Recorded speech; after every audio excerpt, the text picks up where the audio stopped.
How do porn stars last so long in bed? Most of us, when we're watching porn, we see that the guy, they last quite a bit longer than most of us, okay, when it comes to sex. So what are they doing? What tools, what strategies, what techniques are they using to be able to last longer? I've summarized 4 of the most common ones, and I'm going to share them with you right here in this video. So you may want to grab a pen and paper to write some of them down. And I would also love to hear from you in the comments, what are the strategies you have heard of too? Number 1, no surprises here.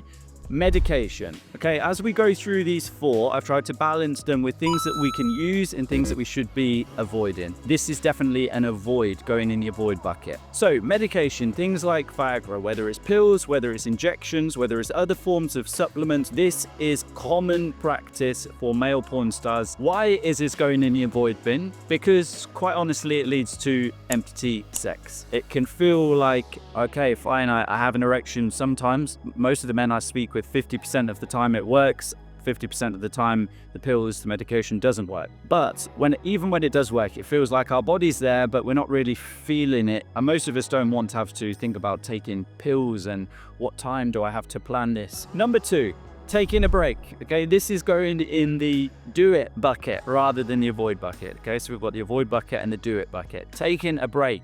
Most porn is not filmed all in one shot. They're usually there for a day, doing multiple shots, multiple scenes throughout the day, and then the thing is put together. This is a good lesson to apply when it comes to sex. Often we think we've just got to do it from start to finish, and we can't have a break because then it would seem like we're not performing well enough or we're not able to satisfy our partner, when in fact, this is actually a myth. We may not want to do this all the time, but it's helpful to do it some of the time, allowing things to build up, then taking a break.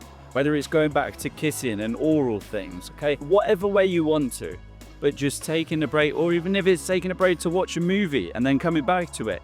Any of these things, having a nap, then waking back up, it's all okay. All of it is okay. There's no right or wrong. There's no good or bad performance here. It is about just allowing things to build up and then chilling for a bit and allowing things to build up. So we're going to put that one in the do it bucket. The next one, number 3, releasing tension. This is also another one going into the do it bucket. Now, when we are getting close to orgasm, you will notice something is happening in our body. There's a lot of tension that builds up. We can feel this in all of our body from head to toe, or sometimes it's just in part of our body, whether it's our stomach area, our chest, our groin, wherever it may be.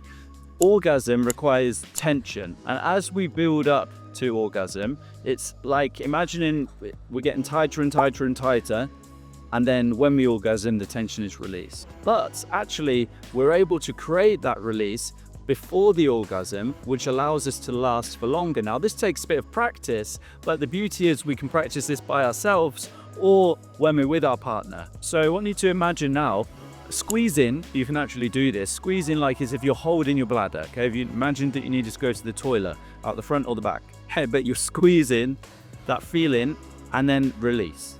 This is exactly what we're doing. But as an orgasm, as we build up to orgasm, we're allowing our body to just release that tension, and then we're just continuing. If you try it and you think, oh my God, what if I've just sacrificed the orgasm? No, you haven't. It's your body will then build back up again. But this is a good way to be able to last longer in bed. So that's going in the do it bucket. The 4th and the final one that we're putting in the avoid bucket is becoming desensitized to sex. Let's face the reality.